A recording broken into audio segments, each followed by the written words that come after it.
नहीं मिलेगा, ये भी जान लो। पहले क्या मूव करेगा? प्राइस मूव करेगा। अगर देखना है तो 2 मिनट ऑब्जर्व करके यहाँ पर मैं जूम कर देता हूँ। If you want to see this thing, मैं आपको दिखा सकता हूँ, राइट। लेकिन मैंने जब बोल दिया तो विश्वास कर लो, मतलब नहीं बनेगा देखने का। वो ऐसा ही होगा, पहले क्या हिलेगा? प्राइस हिलेगा, उसके बाद इंडिकेटर आपको कुछ हिलेगा। और हिलने का मतलब ये नहीं हो गया, हिलने का मतलब ये नहीं हो गया कि आपको बाय सेल बता रहा है, वो बस हिलेगा, राइट। नहीं, ऊपर 100 तक है ना, 100 तक है, नीचे 0 तक है, राइट। क्या गाड़ी जब चलाते हो तो मैक्सिमम टॉप स्पीड पहुंचा देते हो क्या? हाँ, मत पहुंचाया करो भाई, और क्या है ना। अरे जाती नहीं है यार टॉप स्पीड पे, तो वो तो फिर ट्यून्ड करानी पड़ती है गाड़ी को। ट्यून्ड के बिना कैसे लेके जाओगे टॉप स्पीड पे गाड़ी को? तो टॉप मतलब अगर आपके मीटर पे मेंशन है 260, तो 260 तक जानी चाहिए सोई है। अरे मीटर पे 260 है, लिखा हुआ आता है ना गाड़ी में कि कितनी स्पीड होती है मैक्सिमम गाड़ी में। वहाँ तक ऐसे नहीं पहुँचेगी आपकी गाड़ी, उसको ट्यून कराना पड़ता है। अभी तक वो आपको हो सकता है उससे 20-40 किलोमीटर पहले पे ही वो सुई रुक जाएगी, वहाँ तक नहीं जाएगी। देखो क्या RSI 100 जा रहा है। मैंने आपको अगस्त, आई थिंक पिछला 2023 का अगस्त दिखा दिया। एक बारी भी 100 गया है क्या? यहाँ पर गया है क्या? 80 गया है, 100 तक गया ही नहीं, मैक्सिमम 80 गया है। तो नहीं जाएगा, चिंता मत करो उस चीज़ की, ठीक है। और अगर जा भी रहे तो कोई प्रॉब्लम नहीं है भाई। सर स्मॉल कैप में देखोगे तो बहुत सारे मिल जाएंगे। हाँ, स्मॉल कैप में मैं अभी आपको मिड कैप दिखा रहा हूँ, उसमें काम भी नहीं करना होता। इसमें काम करो ना, ट्रेड तो इसमें करो, उसमें अगर करना है तो स्विंग ट्रेड बनाओ। तो यार हमने क्या ऑब्जर्व करा कि प्राइस का बिहेवियर और RSI का बिहेवियर, देखो यहाँ पर प्राइस नीचे गिर रहा है, RSI भी नीचे गिर रहा है। तो अब इसको ना इस तरीके से समझना कि काम नहीं आएगा। ये काम आने वाली चीज़ें जो पढ़ा रहा हूँ, अगर आपको इंडिकेटर यूज़ करने हैं तो बेस्ट ऑप्टिमल यूज़ वो ना करके क्या करो, इस तरीके से यूज़ करना। मार्केट नीचे गिर रही है, ये भी नीचे गिर रहा है, यहाँ पे मार्केट ऊपर जा रही है, ये प्राइस, ये RSI भी ऊपर जा रहा है। देखो सेम टाइम कंसिडर कर रहा हूँ, ऐसा नहीं है यहाँ का देख रहा हूँ और यहाँ का देख रहा हूँ। भाई ये गिरी है तो ये मान रहा हूँ, ये चढ़ी है, भाई स्केल लेके नाप लेना चाहिए कहाँ तक चढ़ी है, हैं? देखो ये यहाँ तक स्केल, हाँ सेम टाइम पे हो रहा है। देखो रिफ्लेक्शन ऑफ सेकंड्स का फर्क होता है, ये बाद में आता है। रिफ्लेक्शन ऑफ सेकंड भी आपको, और भाई आने से आपको बाय सेल आता तो पता ही नहीं लग रहा ना। बाय सेल कैसे कर लोगे? अगर मान लो हल्का सा ऊपर हो गया, रुक जाओ जरा, ये प्राइस चल रहा है, राइट। मैं इसको ना 1 मिनट कर देता हूँ, जल्दी हिलेगा। तो देखो प्राइस चल रहा है ऊपर, RSI को भी देख लेना साइमल्टेनियसली। अब ये मूवमेंट आएगी, देखो RSI हिला गया ऊपर, थोड़ा सा हिल गया, लेकिन क्या आप बाय सेल कर लोगे? भाई वो तो वैसे भी वो रूल भी सब, ये देखो नीचे आ गया थोड़ा सा RSI, क्योंकि प्राइस नीचे आया। तो मेन यही है जो बताएगा। और इसके मूवमेंट, चलो ये पहले भी आ रही हो थोड़ी सी, तो क्या कर लोगे जान के, बाय सेल थोड़ा कर लोगे इससे आप। ये वो नीचे मान लेते हैं, उसने एक टिक नीचे लिया, एक लाल कैंडल बनी थी इसलिए लिया, उसके बाद एक बड़ी ग्रीन नहीं बनेगी?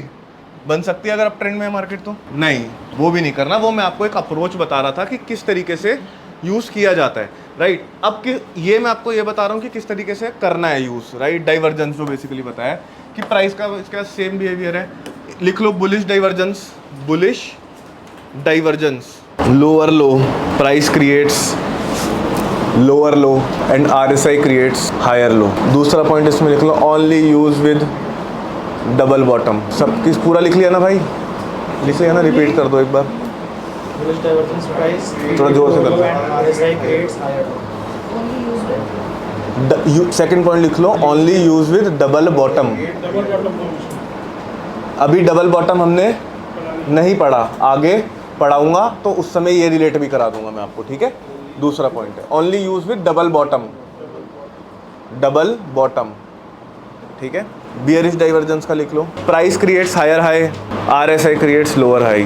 Price creates higher high, RSI creates lower high. I think आपको, आप लोगों को डेफिनेशन से समझ आ गया होगा कि मैं क्या बात कर रहा हूँ। जनरल बिहेवियर क्या है RSI का प्यार के प्राइस के साथ? भाई कांस्टेंट है बेसिकली, इसको क्या बोलते हैं? लीनियर है, लीनियर बिहेवियर है। लीनियर बिहेवियर का मतलब हो गया प्राइस ऊपर तो RSI ऊपर, प्राइस नीचे तो RSI नीचे। इसको लीनियर भी बोल सकते हो और पैरेलल भी बोल सकते हो। जैसा प्राइस चल रहा है वैसा ही आपका RSI चलेगा। लेकिन अगर कुछ डिफरेंस एक्ट मतलब मिलता है तो वहाँ उसको क्या बोलेंगे? Divergence, right. वहाँ पर एक अपॉर्चुनिटी राइज होएगी, तो बाय की या सेल की? बाय की, सेल की। ऑब्वियसली अगर बुलिश डाइवर्जेंस फॉर्म हो रही है तो क्या करोगे? बाय। बियरिश हो रही है तो सेल। अब बात कर लेते हैं कि हमने क्या बात करी है, मैं आपको दिखा देता हूँ एक बारी। किस पे देखोगे? इसी पे देखोगे? स्टॉक बदलना है, ठीक है, एक्सिस बैंक है, कोई दिक्कत नहीं। प्राइस ने क्या क्रिएट करा है? Higher high. अगर आप देखते हो RSI ने क्या क्रिएट करा है? Lower high. अगर ये इक्वल हाई होता तब भी क्या डाइवर्जेंस होते? हाँ, डाइवर्जन तो है, यहाँ हायर हाई है, यहाँ इक्वल हाई है, तब भी डाइवर्जेंस। अगर आपको लिखना है डेफिनेशन में ब्रैकेट में इक्वल हाइज लिख सकते हो, लेकिन यहाँ पर ये लोअर हाई मिला। तो क्या देखो हमारे बियरिश डाइवर्जेंस यही बोल रहे हैं, price creates higher high, RSI creates lower high. तो ये वाली फॉल आपने अच्छा एक बात बताना, क्या ये डाइवर्जेंस है कोई? भाई price creates lower low, RSI also creates lower low, तो there is no divergence, right. अच्छा डाइवर्जेंस नहीं है तो हम ट्रेड नहीं लेंगे क्या? हैं, नहीं लोगे? भाई बिल्कुल लो, कोई दिक्कत नहीं। प्राइस एक्शन से लेनी है ट्रेड में, इससे नहीं लेनी। अभी मैं आपको बताऊंगा कि कैसे क्या करना है। अभी पहले ये समझ लो क्या गेम है, राइट।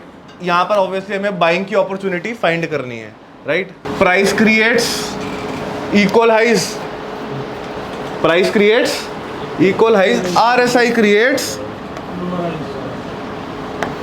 Lower high. देखो अगेन बियरिश डाइवर्जेंस, राइट।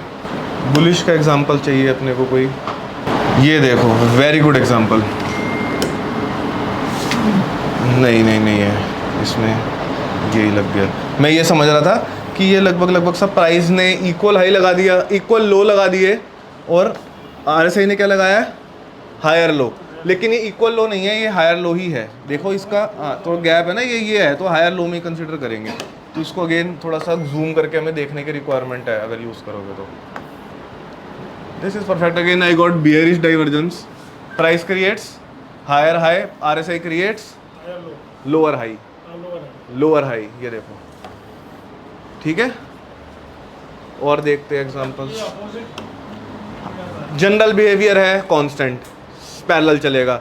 अगर कहीं पर अलग होता है, डाइवर्जेंस मिलता है, तो वहाँ पे अपॉर्चुनिटी मिलेगी। अभी तक हमने जितनी अपॉर्चुनिटी देखी है ये बियरिश डाइवर्जेंस की देखी है।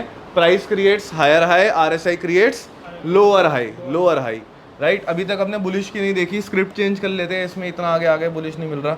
एसबीआई खोल लिया मैंने, राइट। एसबीआई में नीचे ओवरसोल्ड हो रहा है, नहीं है अपॉर्चुनिटी तो बनती है लास्ट में। ये लास्ट में तो स्विंग ट्रेड बना सकते हैं ना इसमें। अच्छा, इन्होंने बोला कि यहाँ पे अपॉर्चुनिटी बनती है, एक ओवरसोल्ड हो गया था। ओवरसोल्ड हो गया। अब एक चीज़ ये समझो, आप आपकी एंट्री कहाँ होती भाई? यहाँ पर, यहाँ पर, मतलब यहाँ पर, यहाँ तो हुआ था ओवरसोल्ड, यहाँ आपकी एंट्री होती। तो क्या करते? बाय। भाई ओवर बॉट हुआ है ना, ओवरसोल्ड हुआ है, सॉरी ओवरसोल्ड हुआ है, तो बाय करते। सेल तो ओवर बॉट पे करते हैं। तो अगेन यहाँ पर आपका इंट्राडे पे आप यही, अरे देखो ये मूव से घबराहट हो रही है क्या? हाँ होती है। हो रही है ना। आप मैक्सिमम यहाँ कट जाना, अपने हाथ में है, स्टॉप लॉस अपने हाथों में ही है ना भाई। तो यहाँ काट देना ताकि ये मूव का दिन एक बारी भी लाइफ में ना आए, राइट। क्योंकि अगर तो आप इक्विटी लेके बैठे हो तो कोई प्रॉब्लम नहीं है, लेकिन इक्विटी के लिए क्या है ना, पैसा बनाने के लिए बड़ा पैसा लगेगा। अगर आप रिटर्न्स बनाना चाहते हो, यू नीड बिग कैपिटल, अच्छी खासी capital you will be required अगर आप इक्विटी में काम करना चाहते हो तो, और पैसा बनाना चाहते हो तो। बाकी लोग, हम लोग क्या करते हैं एज अ ट्रेडर्स? मार्जिन पे काम करते हैं। वो आगे आगे बताऊंगा धीरे धीरे, जैसे हम ऑप्शंस की तरफ भी जाएंगे। हम लोग मार्जिन पे काम करते हैं, हम लोग कम पैसे देके ज़्यादा का सामान उठाते हैं। लाइक अगर मैं $60 देके 10 लाख GBP USD उठाता हूँ, आपको पता है कितनी वैल्यू हो गई 10 लाख यूनिट की?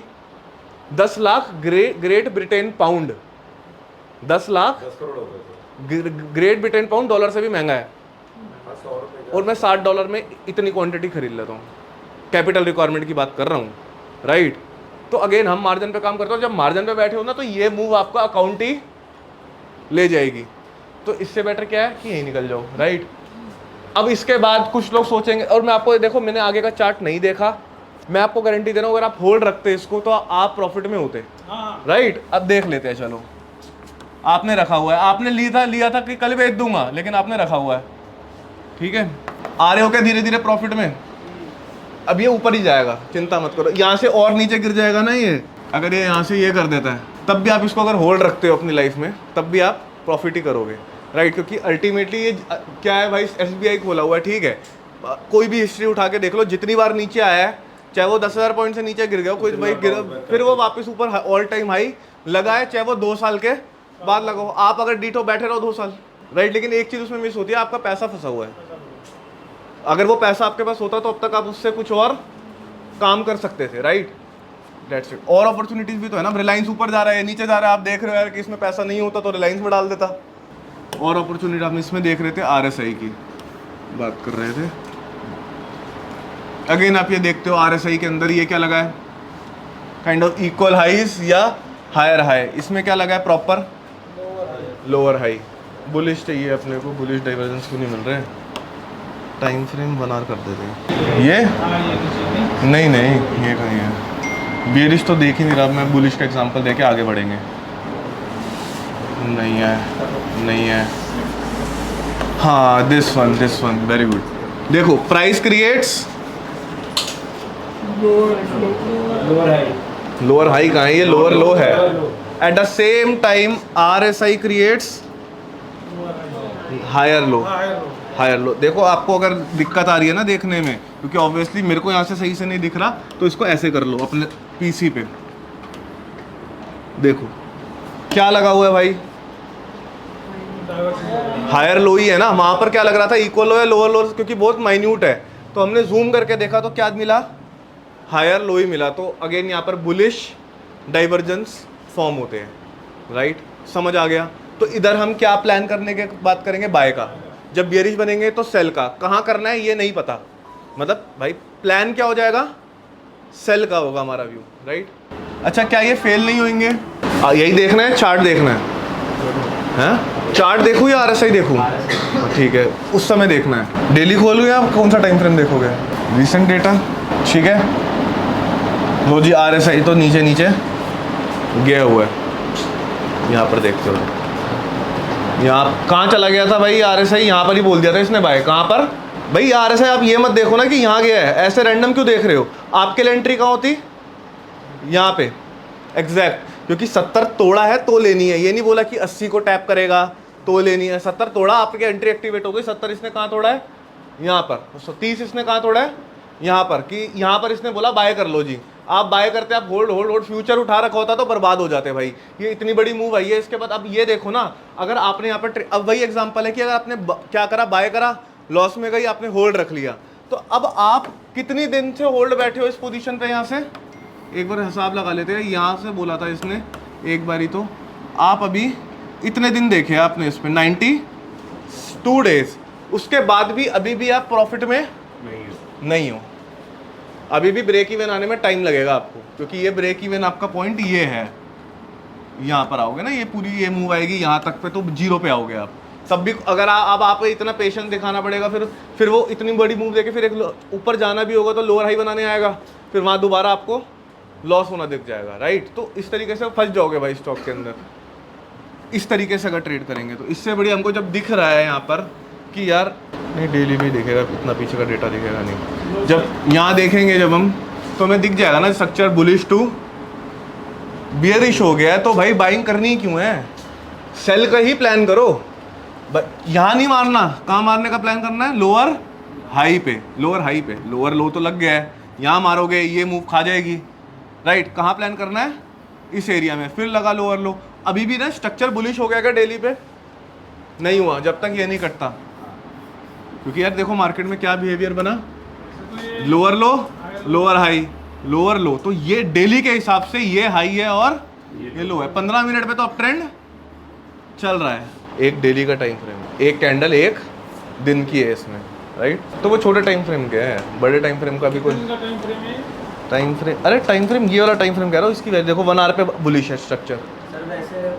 हर टाइम फ्रेम का अलग ट्रेंड होता है भाई। आप कैसे, पहली बात तो काम हो चुका होगा जब तक जब तक न्यूज़ आ रही है, जब तक आपको क्या लग रहा है you are the first one to get that data. लोगों ने उसके लिए भाई, लोग उसके लिए बिलियंस एंड मिलियंस ऑफ पैसे खर्च करने को रेडी है कि वो इन्फॉर्मेशन हमें सबसे पहले मिल जाए। अब आपके पास आएगी पहले न्यूज़ में, फ्री में नहीं। इंडिया के बोल रहे हो, लॉस बुक किया, लॉस बुक किया था। तो इससे एक सीख और मिलती है कि बस इतना समझदार बंदा लॉस बुक कर रहा है जिसके पास सब कुछ है। और भाई बुक करा, सबसे इंपॉर्टेंट ये है, एक होता है होल्ड रखना। अब तो फंसा होता है वो, उसने बुक करा, उसने अपने ओवरऑल पोर्टफोलियो का 2-2.5% ही, 2-2.5 भी नहीं करा होगा, हाँ 1% के आसपास ओवरऑल पोर्टफोलियो का लॉस हुआ होगा। सिंपल है उसके लिए। और भाई वो दुनिया का सबसे रिचेस्ट पर्सन है, हमसे बहुत समझदार है वो। न्यूज़ होती तो उसके पास पहले होती, तो आई है ना, तभी तो सेल करा। उसके बाद क्या हुआ, बैंक्स बंद कर दिए, वॉलेट बंद कर दिया, कुछ बिल्कुल ऐसा हो गया, ऐसा र्यूमर्स आ गए थे कि पेटीएम ही बंद होएगा, but Paytm is working right now. बस बैंक्स एंड वॉलेट बंद हुए क्योंकि उनके पास एनबीएफसी का लाइसेंस नहीं था, बैंकिंग एंड एनबीएफसी का लाइसेंस की वजह से वो बंद कर दिए गए थे, राइट। चलो पूरा मिल जाएगा, ब्लॉग लिखा हुआ मिंट पे, तो उस पर आपको पता लग जाएगा कि क्या सीन है। चलो इसको अगेन डिस्कस करते हैं। तो आई होप आपको bullish as well as bearish divergence समझ आए होंगे। एक पॉइंटर हमने इसमें और लिखा है, only treat with double bottom and double top. अब डबल टॉप डबल बॉटम क्या है यार, आगे हम पढ़ेंगे, एक चार्ट पैटर्न है। अब एक मैं आपको डिस्क्लेमर दे रहा हूँ, अगर आप आते हो कि सर मैं सिर्फ और सिर्फ क्या ट्रेड कर रहा हूँ, price action. Price action trading कौन सी होती है, जो अभी तक हम सीखते आए हैं और इस क्लास के बाद दोबारा उसी पे आ जाएंगे, उसी को समझने में लगेंगे, राइट। क्योंकि चलेगा काम, आप प्राइस एक्शन से ट्रेड करो। आप बोलते हो सर मैं प्राइस एक्शन प्लस इंडिकेटर्स और टूल्स सारे यूज पे काम कर रहा हूं, जिसके अंदर 95 to 98% वेटेज किसकी है, प्राइस एक्शन की, 2 से 3% वेट टूल्स को दे रहा हूं, तब भी चल जाएगा। अगर आप आते हो कि सर मैं सिर्फ और सिर्फ इंडिकेटर्स एंड टूल्स पे काम करूंगा, तो ये नहीं चलेगा। मतलब स्टैंड अलोन उसको नहीं देखना, आपको सबसे पहले किसको देखना है, प्राइस एक्शन को देखना है, क्योंकि वही काम आएगा, ये काम नहीं आएंगे, राइट। उसके बाद आपको अब क्या है ना, फिल्टर करना है, समझ रहे हो फिल्टर। अब देखो हमने बुल ट्रैप बियर ट्रैप पढ़ा था, वो कहीं पर भी बुल ट्रैप बियर ट्रैप बनेगा ना, वो काम करता है, चाहे वो स्ट्रक्चर के साथ बन रहा हो, चाहे वो अगेंस्ट द। जब हमने बैक टेस्ट किया था bull trap and bear trap वाली क्लास के अंदर, तो क्या हमने स्ट्रक्चर के साथ कंबाइन करके किया था, रैंडमली देख लिया था कहीं पर भी? नहीं, पहले जब स्ट्रक्चर है, वो तो स्ट्रक्चर वाली क्लास में किया था, राइट। हमने रैंडमली देखा था, कहीं पर भी bull trap and bear trap form हो रहे थे, वो वर्क कर रहे थे। हमने स्ट्रक्चर के साथ उसको कंबाइन क्यों करा, ताकि हम और हाई प्रोबेबिलिटी बैठ सके। तो क्या ना, आपको एक कंफर्मेशन चाहिए, डेट्स इट। आपको चाहते हो कि आप यूज़ करना है, तो आप इसके साथ यूज़ कर सकते हो इंडिकेटर्स एंड टूल्स को। जो डबल टॉप मैंने बात बताई है, double top and double bottom, वो किसका पार्टी है, प्राइस एक्शन का है। तो वो ऑटोमेटिक आप समझ जाओगे कैसे लिंक करना है इसको, राइट। तो स्टैंड अलोन मत करना। आगे चलते हैं।